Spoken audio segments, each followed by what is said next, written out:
Hello everyone, I hope all of you doing well. I welcome you all. साला ये भूल गया था मैं दिमाग घूम गया है। ठीक है। एनीवे बच्चों, तो ये हमारा सेकंड लेक्चर है। यानी इस चैप्टर का कौन सा चैप्टर पढ़ रहे हैं? पावर शेयरिंग पढ़ रहे हैं। हाँ, पावर शेयरिंग का ये सेकंड लेक्चर है। इसमें हम देखेंगे बेल्जियम के बारे में। किसके बारे में देखेंगे?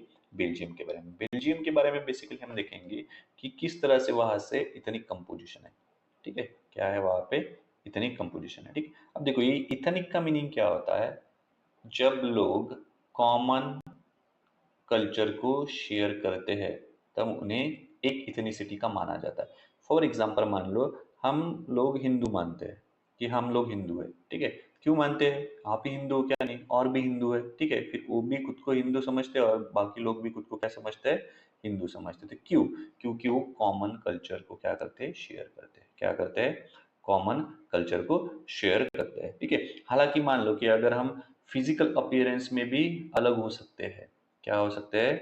फिजिकल अपीयरेंस में भी अलग हो सकते हैं। ठीक है, लेकिन हम जो कल्चर शेयर कर रहे हैं वो कैसे रहेगा? कॉमन रहेगा। क्या रहेगा? कॉमन रहेगा। ठीक है, फॉर एग्जाम्पल मान लो। ठीक है, जैसे मैं आपको यहाँ पे एग्जाम्पल देना चाहता हूँ नेपाल का। ठीक है, देखो बेटा, ये हमारा प्यारा भारत है। ठीक है, always proud to be an Indian. ठीक है, ये है हमारा प्यारा भारत और यहाँ पे है हमारा हमारा यानी नहीं बेटा, हमारा नहीं हो सकता ये। ठीक है, ये नेपाल है यहाँ पे। ठीक है, अब देखो, नेपाल जो है पूरे वर्ल्ड में हिंदू नेशन करके पहचाना जाता है। समझ रहे हो? मैं जहां पे आपको लेके जाना चाहता हूँ वहां पे ही जाना बेटा, इधर उधर मत भटक जाना। ठीक है, तो ये हिंदू नेशन करके पहचाना जाता है। ठीक है, तो यहाँ पे भी हिंदू है और हमारे इंडिया में भी क्या है?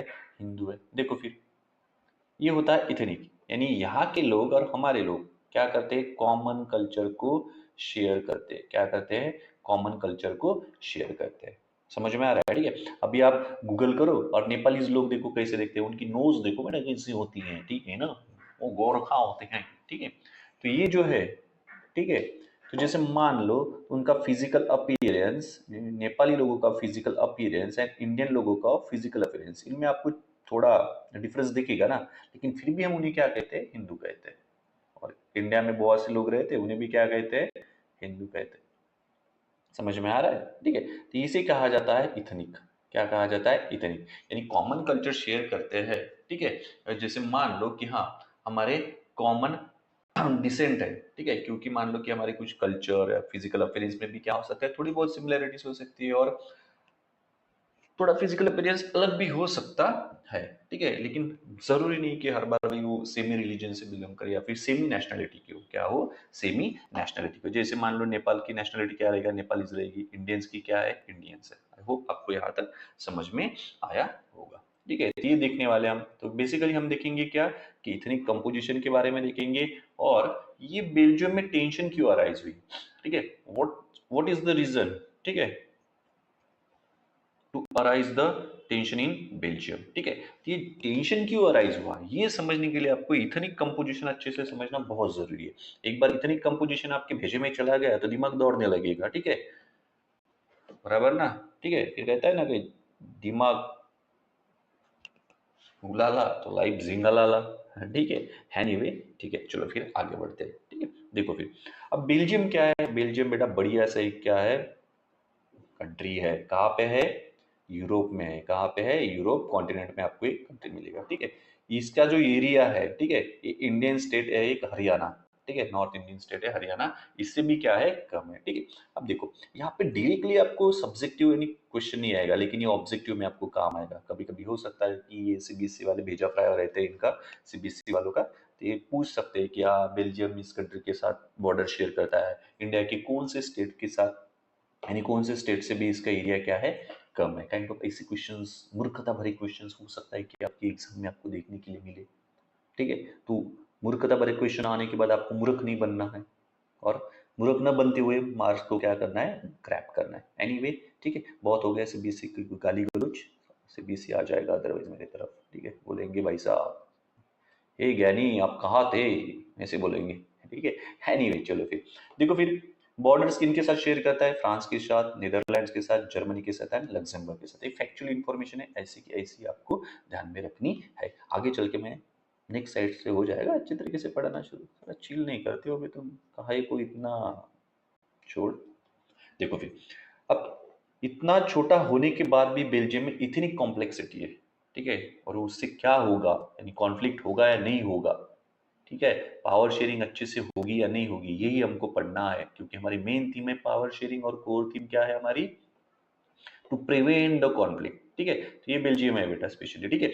अब बेल्जियम का देखो, ये जो दिख रहा है ये कौन सा रीजन है, फ्लेमिश रीजन है, ये ध्यान में रखना है आपको, कौन सा रीजन है, फ्लेमिश रीजन है। यहाँ पे डच लोग रहते हैं, ठीक है, कौन से लोग रहते हैं, डच, यानी नॉर्थ साइड में ये रीजन कहाँ पे दिख रहा है आपको, नॉर्थ साइड में। और ये क्या है, वैलोनिया रीजन है, कौन सा रीजन है, वैलोनिया रीजन, ठीक है। इस वैलोनिया रीजन में कौन रहते हैं बेटा, फ्रेंच रहते हैं, कौन रहते हैं, फ्रेंच रहते हैं, ये ध्यान में रखना है। और ये ब्लैक थोड़ा सा छोटा सा पॉइंट दिख रहा है, ये है बेल्जियम का कैपिटल ब्रसेल्स, क्या है, बेल्जियम का कैपिटल है ब्रसेल्स, ठीक है। और यहाँ तक कि जर्मन भी रहते हैं यहाँ पे, ये काय के लिए आ गए पता नहीं यहाँ पे, ठीक है। तो इस एरिया में ऐसे आपको थोड़े बहुत 1-2% में क्या मिलेंगे आपको, जर्मन भी मिलेगी, ठीक है। अब देखो, when ever you read the Belgium, ठीक है, इन योर टेक्स्ट बुक, ठीक है, आपको ध्यान में रखना है कि कंट्री में क्या इथनिक कंपोजिशन है, और कैपिटल में क्या इथनिक कंपोजिशन है, ये यहाँ पे समझना मेन है। कंट्री का अगर समझ गए तो कैपिटल का ऐसे ही हो जाएगा छू मंतर में, ठीक है। तो यहाँ पे आपको ध्यान में रखना है, ठीक है। तो बेसिकली बेल्जियम में कितनी कम्युनिटीज है, अब यहाँ पे देखो कि भैया रियल वर्ड का कंपैरिजन आपको दिया है, ठीक है। तो ये आप जब पूरा चैप्टर पढ़ने के बाद रिवाइज करोगे, तब फिर से जब ये लेक्चर देखोगे, ठीक है, तो आपको यहाँ पे समझ में आया कि भैया इन्होंने जस्ट कहा है कि think of a neighbourhood where people speak three different languages but must share one park, ठीक है। तो क्या हो सकता है, तब मान लो कि एक ऐसा पार्क है, इस पार्क में 3 कम्युनिटीज है, ठीक है, जो डिफरेंट डिफरेंट लैंग्वेजेस बोलती है, ठीक है। तो इस पार्क में क्या होगा, ठीक है, डिफरेंट रिलीजन से आते हैं, डिफरेंट कल्चर शेयर करते हैं, डिफरेंट कल्चर है उनके, तो क्या होगा, पार्क कैसे रहेगा, क्या रहेगा, ऐसे मैंने कहा है, ठीक है। ये अभी फर्स्ट टाइम में ग्रैब नहीं होगा, जैसे जैसे आगे बढ़ेंगे, जैसे कंसेप्ट क्लियर होते जाएंगे आपको, वैसे वैसे आपको समझ में आएगा। एनीवे आगे बढ़ते हैं। उसके बाद देखो इथनिक कंपोजिशन, ये मेन है, ठीक है। और ये जो इथनिक कंपोजिशन दिया, ये कंट्री का है, किसका है, कंट्री का। कंट्री में पूरी तरह से क्या इथनिक कंपोजिशन, इसके बारे में ये बात कर रहे हैं, ठीक है। अब देखो फ्लेमिश रीजन, मैंने कहा था फ्लेमिश रीजन कहाँ पे है, फ्लेमिश रीजन है नॉर्थ में, कहाँ पे है, नॉर्थ में। इस फ्लेमिश रीजन में कौन रहता है, डच लोग रहते हैं, कौन रहता है, डच लोग रहते हैं। और कितने परसेंट है, 59% है, कितने परसेंट है, 59% है, ठीक है। उसके बाद वैलोनिया रीजन देखो, यहाँ पे दिखाया था अभी मैंने इस स्लाइड में आपको दिखाया था, देखो वैलोनिया रीजन ये है, ठीक है, कौन सा है, ये रीजन फ्लेमिश रीजन है। फ्लेमिश रीजन में कौन रहता है, डच रहते हैं, डच रहते हैं। कितने परसेंट है, 59% है, कितने परसेंट है, 59% है। लेट मी चेक यार, हाँ 59% है, चलो गलत इन्फॉर्मेशन नहीं जाने कौन, ठीक है। उसके बाद देखो ये कौन सा रीजन है, वैलोनिया रीजन है, कौन सा रीजन है, वैलोनिया रीजन। यहाँ पे कौन रहते हैं, यहाँ पे फ्रेंच रहते हैं, फ्रेंच कितने परसेंट है, 40% है। समझ में आया यहाँ तक, एक कंट्री का पूरा इतनी कंपोजिशन की यहाँ पे बात कर रहे हैं, ठीक है। बस इतना ही, बहुत सटीक तरीके से आपको ध्यान देना है, इतना ही ध्यान में रखना है। और ये जो एरिया दिख रहा है यहाँ पे ऐसा थी, यहाँ पे रहते हैं बेटा जर्मन, क्या रहते हैं, जर्मन, ठीक है। आप ऐसे भी कह सकते हो अक्रॉस द कंट्री स्प्रेड है तो भी चलेगा, नो इशू, जर्मन का कोई यहाँ पे इतना ये नहीं है, ठीक है। तो 1% कौन है यहाँ पे, जर्मन है, ये भी आपको ध्यान में रखना है, ठीक है। अब देखो यहाँ पे आते हैं हम फिर से हमारी स्लाइड पे, ठीक है। तो इतनी कंपोजिशन में जा रहे हैं, यानी जो कॉमन कल्चर को क्या करते हैं, शेयर करते हैं, उसके बेसिस पे डिवीजन होता है, ठीक है, उसे इतनी कहा जाता है, ठीक है। तो फ्लेमिश रीजन, ठीक है, इस रीजन में डच रहते हैं, कितने परसेंट है, 59% है कंट्री में, ठीक है। उसके बाद वैलोनिया रीजन इधर है बेटा, ठीक है, यहाँ पे कौन रहते हैं, फ्रेंच रहते हैं, कितने परसेंट है, 40%। और अदर्स 1% क्या है, जर्मन स्पीकिंग है, ठीक है। अब देखो जब भी पावर शेयरिंग आप ये चैप्टर पढ़ोगे ना, आपको 2 कीवर्ड्स पे बहुत ही अच्छे से तरीके से ध्यान देना है। कौन से 2 कीवर्ड्स है, ठीक है, एक होगा majority and second one is minority, ठीक है। अगर ये जो हमें जो कंपोजिशन दिया है ये कंट्री पे है, यानी पूरी कंट्री में किस तरह से स्प्रेड हो गया है, ठीक है।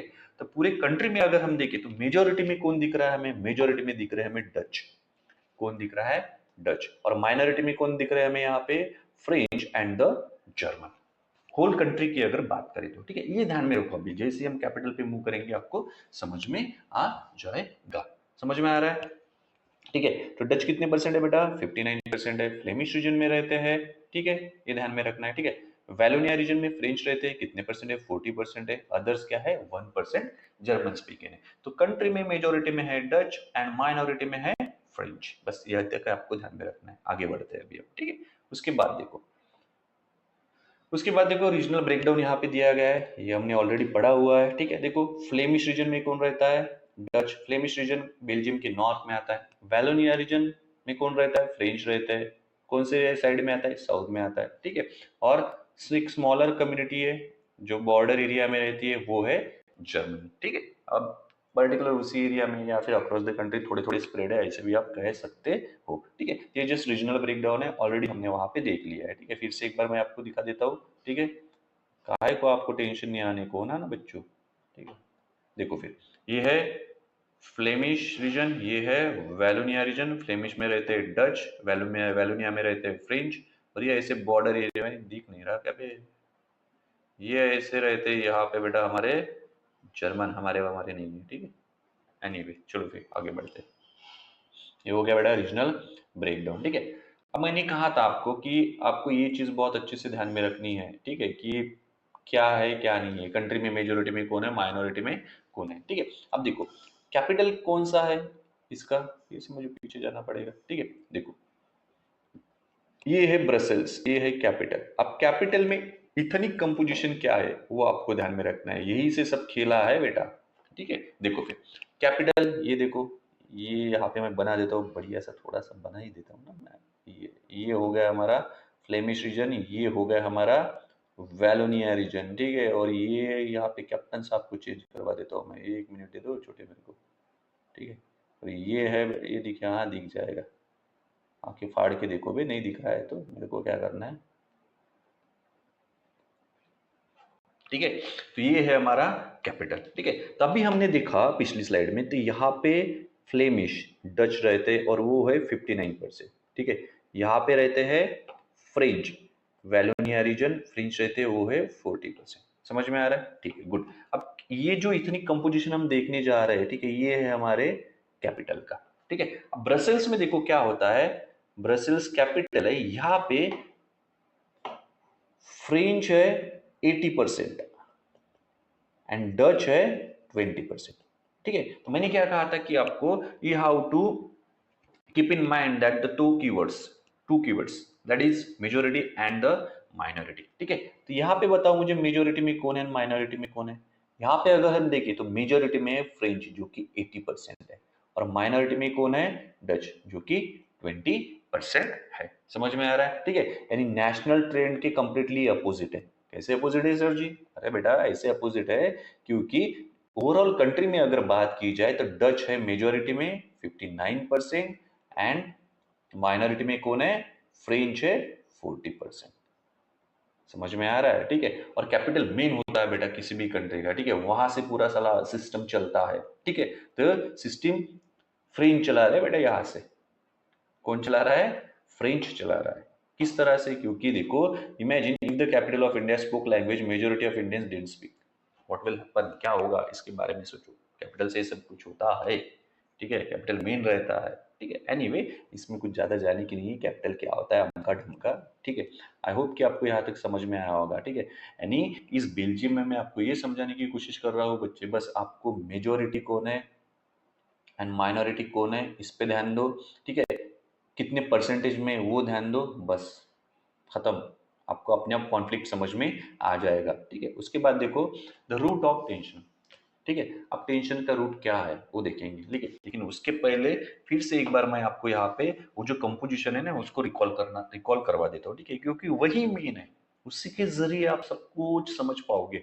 वो अगर नहीं समझे बेटा कंपोजिशन तो फिर से वही लोचा हो जाएगा आपके दिमाग में, ठीक है। तो हम बात करेंगे कंट्री की और यहाँ पे करेंगे कैपिटल की, ठीक है। देखो तीन कम्युनिटीज है, Dutch, French and German. Dutch, French and German. Capital में डच है 59%, फ्लेमिश रीजन में रहते हैं। फ्रेंच है 40%, वेलोनिया रीजन में रहते हैं। और जर्मन है 1%, बॉर्डर एरिया में रहते हैं, अक्रॉस द कंट्री स्प्रेड है, कोई इशू नहीं, ठीक है। कैपिटल में जाते हो तो आपको डच मिलेंगे 20%, फ्रेंच मिलेंगे 80%, ठीक है। जर्मन गायब है यहाँ से, गायब ही रहने दो उनको, ठीक है। देखो फिर अब कंट्री में अगर बात करें तो आप सीधे इस तरीके से समझ सकते हो कि मेजोरिटी में कौन है, डच है, माइनॉरिटी में कौन है, फ्रेंच है, ठीक है। कैपिटल में आते हो तो माइनॉरिटी हो जाते हैं डच एंड मेजोरिटी हो जाते हैं फ्रेंच। ठीक है। अब ये जो फ्रेंच लोग हैं, ठीक है, ये बहुत रिच एंड पावरफुल होते हैं। ठीक है, क्या है, फ्रेंच लोग रिच एंड पावरफुल। तो रिच एंड पावरफुल होने की वजह से, ठीक है, जो भी मान लो कि पॉलिटिकल या फिर जो भी इकोनॉमिकल रिसोर्सेस है, ठीक है, या फिर मान लो रिसोर्सेस पे कंट्रोल किसका होता है, इस फ्रेंच कम्युनिटी का होता है। और इस वजह से, ठीक है, जो भी इकोनॉमिक डेवलपमेंट या फिर एजुकेशन के जो भी यानी बेनिफिट्स है, ठीक है, वो सबसे पहले मिलते हैं फ्रेंच को। इनको मिलते हैं सबसे पहले फ्रेंच को, और कई सालों बाद या फिर कहीं बहुत लेट मिलते हैं, किनको मिलते हैं, डच को मिलते हैं। ठीक है, यही है द रीजन ऑफ कॉन्फ्लिक्ट। बराबर ना। मान लो एक एग्जांपल देता हूँ, रियल लाइफ में जाएंगे, ठीक है। मान लो एक एग्जांपल देता हूँ कि मान लो कि ये पेरेंट्स है आपके, ये आपका ये भाई है और ये आप हो, ठीक है। आपके भाई यानी अब मान लो आप सेम ही एज के हो, ठीक है। मान लो ये भी 10 साल का है, ये भी 10 साल का है, ठीक है। अब इसको पहले बाइक मिल रही है, आपको भैया 2 साल बाद मिल रही है। इसको पहले भैया इलेक्ट्रॉनिक्स गैजेट्स मिले, आपको भैया और लेट मिले। तो कॉन्फ्लिक्ट होगा या नहीं होगा? आप रेबेल करोगे या नहीं करोगे, यार हम सेम एज के होने के बाद भी, या फिर मान लो थोड़ा बहुत कुछ है, फिर भी मुझे नहीं का उतना नहीं मिल रहा है जितना मेरे भाई को मिल रहा है। इट्स जस्ट एन एग्जाम्पल, ठीक है, टू अंडरस्टैंड दिस। ठीक है, देखो फिर कॉन्फ्लिक्ट की वजह क्या थी? The French were the French was rich and powerful. Rich and powerful होने की वजह से, बिकॉज ऑफ दिस, ठीक है, they gets the economical and educational benefit much earlier than the Dutch, and Dutch got it much later. ठीक है, and due to this there was a resentment in the Dutch community. क्या था? Dutch community में एक संतापजनक भावना उभरती है, और उस भावना क्या करती है फिर बेटा? पॉलिटिकल एंड सोशल टेंशंस को जन्म देती है। यानी पॉलिटिकल एंड सोशल टेंशंस क्या होता है? अराइज होता है। क्या होता है? अराइज होता है। ठीक है, आई होप कि आपको कॉन्फ्लिक्ट का रीजन समझ में आया होगा। एक ही लाइन में रिच एंड पावरफुल लिखते वक्त भी बेटा रिच एंड पावरफुल, ठीक है, रिच एंड पावरफुल फ्रेंच है, इस वजह से जो रिसोर्सेस है उन पे उनका ज्यादा कंट्रोल है, इस वजह से जो इकोनॉमिक या फिर और एजुकेशनल बेनिफिट्स सबसे पहले फ्रेंच को मिलते हैं, बाद में डच मिलते हैं। और इस वजह से डच कम्युनिटी क्या होती है? नाराज होती है। क्या होती है? नाराज होती है। ठीक है, इसे, ठीक है, नाराज होने के बाद बेटा वही पॉलिटिकल एंड सोशल टेंशन क्या हो जाते हैं, उनमें बढ़ जाते हैं। ठीक है, एनीवे आगे बढ़ते हैं। ठीक है, अब ये टेंशन ऐसे तो है नहीं कि 1 साल 6 महीने से चले आ रहे हैं, ठीक है, ऐसे नहीं, डिकेड्स में चल रहे थे, उनके उनको नहीं मिल रहे थे वो बेनिफिट्स। ठीक है, तो 1950 में क्या होता है? सबसे पहले ऐसा कॉन्फ्लिक्ट उभरता है। ठीक है, क्योंकि जो डच कम्युनिटी है क्या डिमांड करती है? इक्वल एजुकेशनल राइट्स डिमांड करती है। ठीक है, कि जिस तरह से फ्रेंच को राइट मिल रहे हैं उसी तरह से क्या मिल जाए, डच को भी राइट्स मिल जाए, इसकी डिमांड होती है। ठीक है, अब यही कॉन्फ्लिक्ट 1950 में डिमांड होती है, लेकिन 1960 तक भैया उनके हाथ कुछ नहीं लगता है। तो 1960 में क्या होता है कि ये प्रॉब्लम और इंटेंस होती है, और ये जो प्रॉब्लम है, ठीक है, मेनली एक्यूट ब्रसल्स में खास करके दिखाई देती है। क्यों ब्रसल्स में खास करके दिखाई देती है? इसलिए मैंने कहा था आपको कि इतनी कंपोजिशन पे ध्यान दो, क्योंकि ब्रसल्स में फ्रेंच 80% थे एंड डच क्या थे? 20%। तो ब्रसल्स में मेजोरिटी में कौन था? फ्रेंच थे, इसी वजह से। ठीक है, तो इसका आउटकम क्या है? इसका आउटकम ये है कि ये जो लोग होते हैं यहाँ पे बेल्जियम में रहते हैं, उनको समझ में आता है, ठीक है, कि पावर शेयरिंग करनी पड़ेगी। किस लिए? कि सिविल वॉर होने के लिए, होने के लिए नहीं बे, सिविल वॉर रोकने के लिए। ठीक है, ये इसका आउटकम है। तो ठीक है, तो बस किस तरह से पावर शेयरिंग करते, क्या करते, यही हमें हम देखना है। ठीक है, समझ में आ रहा है? आई होप कि आपको समझ में आ रहा है। ठीक है, ये तो हमने पढ़ ही लिया है। ठीक है, उसके बाद देखो फ्लेमिश रीजन में क्या डेमोक्रेसी है। ठीक है, अब देखो यहाँ पे मैं फाइनल में क्या करता हूँ, एक बार सब कुछ आपको अच्छे से रिकॉल करके देता हूँ। ठीक है, बस उसके बाद चैप्टर को एक लेक्चर खत्म कर देंगे। ठीक है, देखो फिर बेल्जियम का देख रहे हैं हम। ठीक है, तो हम देखेंगे क्या है क्या नहीं है। ठीक है, देखो बेल्जियम में फ्लेमिश रीजन में रहते हैं डच, कितने परसेंट है? 59% है। ठीक है, उसके बाद देखो वैलोनिया रीजन में रहते हैं फ्रेंच, कितने परसेंट है? 40% है। ठीक है, और जर्मन कम्युनिटी कितने हैं? 1% है। ठीक है, अब देखो नेशनल में यहाँ पे मेजोरिटी में कौन है? इरेज कर देता हूँ। मेजोरिटी में कौन है यहाँ पे? यहाँ पे मेजोरिटी में है क्लियरली डच। ठीक है, यही अगर हम ब्रसेल्स यानी कैपिटल की अगर बात करते हैं तो जो डच है वो है 20%, और फ्रेंच कितने? 80%। यहाँ पे मेजोरिटी में कौन है? फ्रेंच है, ठीक है। ये समझ में आया नेशनल एंड कैपिटल लेवल पे, ठीक है। अब देखो कि कॉन्फ्लिक्ट का कारण क्या है। कॉन्फ्लिक्ट का कारण इतना है, जो फ्रेंच होते हैं ये होते हैं rich and powerful. Rich and powerful होने की वजह से जो रिसोर्सेस है उन पे कंट्रोल करते हैं, ठीक है, ज्यादा से ज्यादा, ठीक है। इसी वजह से जो इकोनॉमिक एंड एजुकेशनल बेनिफिट्स है वो सबसे पहले मिलते हैं फ्रेंच को। किसको मिलते हैं? सबसे पहले फ्रेंच को मिलते हैं, और बहुत लेट मिलते हैं कि इनको डच को, ठीक है। तो इस वजह से डच में जो है भैया एक रिसेंटमेंट की फीलिंग आती है, ठीक है, कि ये हमारे साथ अन्याय हो रहा है, मेरे साथ अन्याय हुआ है, काइंड ऑफ ऐसी फीलिंग आती है, ठीक है। और यही बनता है कॉन्फ्लिक्ट का रीजन, ठीक है। समझ में आया? बस इतना से आपको ध्यान में रखना है, बाकी कुछ भी ध्यान में नहीं रखना है।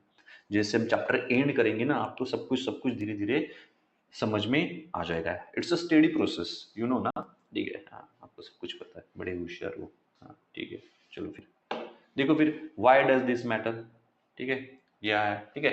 If Belgium didn't share power, Dutch majority might have forced its will on French minority, leading to partition of the country. ये हो सकता था अगर पावर शेयरिंग अगर बेल्जियम में नहीं होती, ठीक है, तो मे बी कंट्री के पार्टीशन भी हो सकते, ठीक है। सिविल वॉर कब होता है बेटा? जैसे मान लो कि कॉन्फ्लिक्ट हुआ, पावर शेयरिंग नहीं हुई तो कॉन्फ्लिक्ट होगा, कॉन्फ्लिक्ट फिर वॉयलेंस, वॉयलेंस की वजह से इंस्टेबिलिटी, और इंस्टेबिलिटी के बाद क्या होगा? सिविल वॉर होगा। क्या होगा? सिविल वॉर होगा। सिविल वॉर क्या होता है आगे चल के हम देखेंगे, ठीक है। अब या फिर ऐसे मान लो ना, यहाँ पे रियल वर्ल्ड लेसन भी दिया है, stability comes from including everyone not just the majority, ठीक है। मान लो कि मेजोरिटी को इंक्लूड कर दिया और माइनॉरिटी को एक्सक्लूड कर दिया, तो अपने आप क्या होगा? कॉन्फ्लिक्ट होगा। क्या होगा? कॉन्फ्लिक्ट होगा। आने वाले समय में आपको सब कुछ समझ में आ जाएगा, ठीक है। यहाँ पे कुछ क्वेश्चंस दिए गए, आप पॉज करके क्या कर लो, पढ़ लो, ठीक है, आपको मदद होगी, ठीक है। Thank you. और ठीक है, फिर चलो फिर मिलते हैं, see you soon, have a good time.